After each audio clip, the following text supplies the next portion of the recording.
So after 10 years of Destiny, the Light and Dark Saga finally came to an end, but before it did, it introduced us to 7 different groups of enemies, and the purpose of this video is to cover those 7 different groups of enemies, not in like a full-on lore dive kind of way, but more of a I'm new to Destiny or I just want to know the basics kind of way. And then I also started recording this video around the midway point of episode 1, Echoes, so anything to do with like any new information we learned about the Vex and like the stuff that's going on with the Scorn now and Revenant, that's not going to be in this video, and the reason is because I started recording before that information ccame out, so if you're wondering like why not that new stuff's in it, then that's why. And yeah, that's pretty much it. I hope you enjoy the video and I'll see you at the end.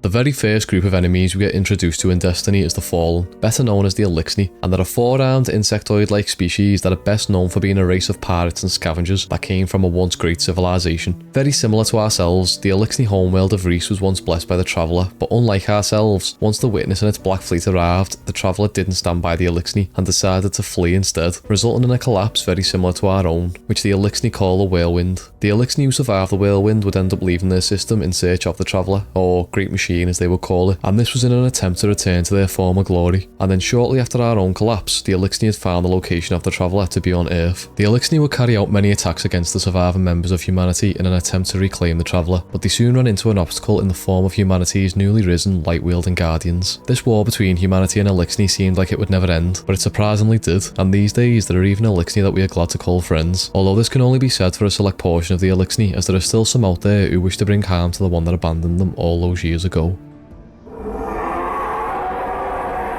Long ago, on the gas giant known as Fundament, a race known as the Krill lived short and harsh lives, until one day, 3 sisters decided to venture down into the deep ocean of Fundament, where they would come into contact with powerful beings known as worm gods. These worm gods would strike a deal with the 3 sisters, and this deal was great power in exchange for the sisters becoming hosts for the worm's larvae. The symbiosis between Krill and worm is what led to the creation of what we now call the Hive, and the 3 sisters mentioned in that story were the legendary Hive gods, Oryx the Taken King, Savathun the Witch Queen, and Xivu Araf, God of War. Upon accepting the worm god's pact, the 3 sisters spread the worm's larvae to the rest of the Krill in their command, and waged war upon countless worlds and species for thousands, if not millions of years, all in the name of what they call a sword logic, which is basically just survival of the fittest. For the longest time, we believed that the Hive were born from a series of unfortunate random events, but we actually found out that their creation was planned out all along by an entity known as the Witness, with its main goal being to create an army out of the Krill before the Traveller could reach them. The Traveller did get to the Hive eventually though, and this is why we now have light-wielding Hive running about.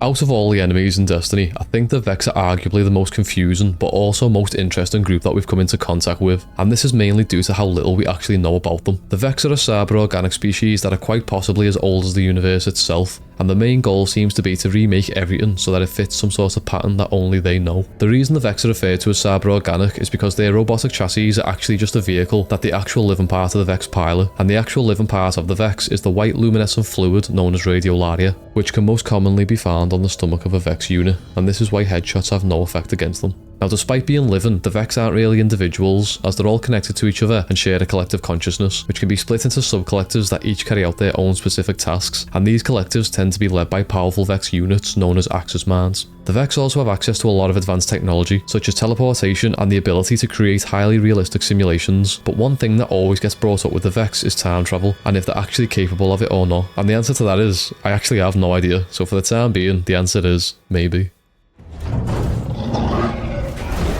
When it comes to speaking about the Cabal in Destiny, I need to cover the difference between the Cabal and the Cabal Empire first, otherwise things are just going to get confusing. So Cabal is the name of the actual species, and the Cabal Empire is the monarchy that is currently being led by Empress Keitel. And the reason it's important that you know that is because the Cabal Empire doesn't just consist of Cabal, as you've also got Scions and War Beasts, which are completely separate species from the Cabal themselves. So now that that's out the way, the Cabal are a highly militaristic species whose culture fully revolves around war and conquest. And a great example of this is the fact that the Scions who are part of the Cabal Empire are only part of the Cabal Empire because the Cabal conquered and enslaved them. Although this is no longer the case, as Keitel freed all Scions and gave them full citizenship following the Hive's assault on the Cabal's former capital world, Torabottle. This assault, led by Xivu Araf, is what ultimately led us to becoming allies with the Cabal, as Keitel came to our system expecting us to bend the knee and join their forces against the Hive God of War, but obviously we weren't going to do that, so instead, we defeated all their champions, which led to a peace treaty between the Cabal and the Lost City. Our war with the Cabal is still ongoing though, and this is thanks to the Shadow Legion, who are basically just a Cabal army which is composed of former Callous loyalists, Keitel defectors, and mindless clones.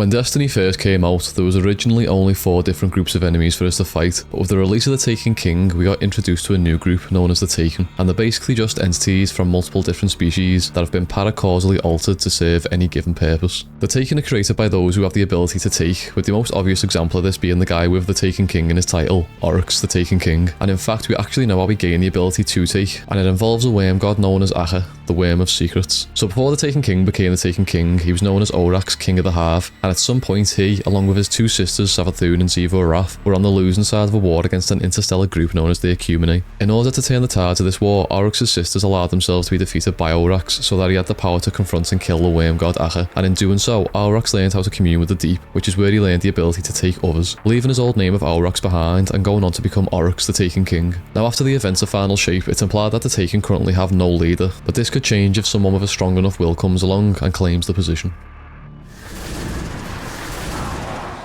With the release of Forsaken, we got introduced to the Scorn, and they're basically just dead fallen that have been reanimated thanks to the help of darkness-infused ether, and their original creation can actually be traced back to a character that we all know, Prince of the Awoken himself, Uldren Sov. So when Oryx won the Battle of Saturn against the Awoken, Uldren was believed to be the only survivor at the time, but he believed that his sister Mara had also survived, so he made it his mission to find her, and this search eventually drove him to madness, which was only made worse due to an infection damaging his eyes, which most likely came about during the battle with Oryx. Now some point after all this, the Ahamkara Riven had made plans to escape the Dreaming City, and to achieve this, she aimed to use the Awoken Prince by taking advantage of his desire to hear from Mara again, by disguising herself as Mara within his thoughts, and in doing so, she also sped up his infection. So now very infected and with a wish dragon in his head, Uldren came across a fallen known as Fikrul, who was pretty much on his last legs and about to die, or at least he would have if it weren't for Uldren unknowingly making a wish for Fikrul to survive, which was swiftly granted by Riven, resulting in some of Uldren's darkness being infused with some of Fikrul's ether, creating dark ether and bringing Fikrul back to life as the first of the Scorn. Uldren and Fikrul would then slay the entire House of Kings and bring them back to life using dark ether, resulting in a new freshly undead army that we now call the Scorn.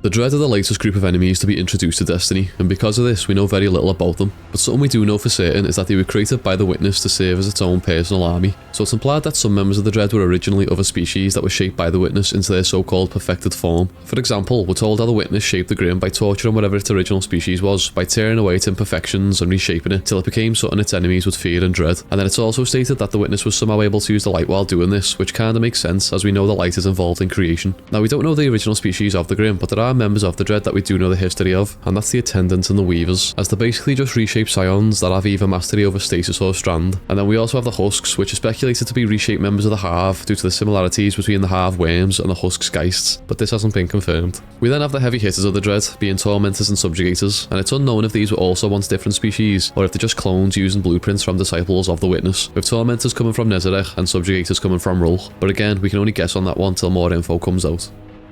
And yeah, that's pretty much the end of the video. If you've made it this far, then nice one. I genuinely do appreciate it. If you want to comment something down below, like last word, full auto, and then that way I know you actually did make it to the end of the video. And yeah, regarding future videos, they're probably going to follow a very similar formula to this one. So I'll make a bunch of shorts first, and then put them all together into one big video, and then that's where I'll upload. I think for my next topic, I'm going to be doing campaign bosses. So you're going to be seeing things like Gaul and the Black Heart and stuff like that. So expect that video to drop anywhere between 3 to 6 months, because consistency is we're just really bad at, and we do need to work on it, but it's a work in progress. But anyway, yeah, nice one for watching again, and I'll see you in the next one. Goodbye.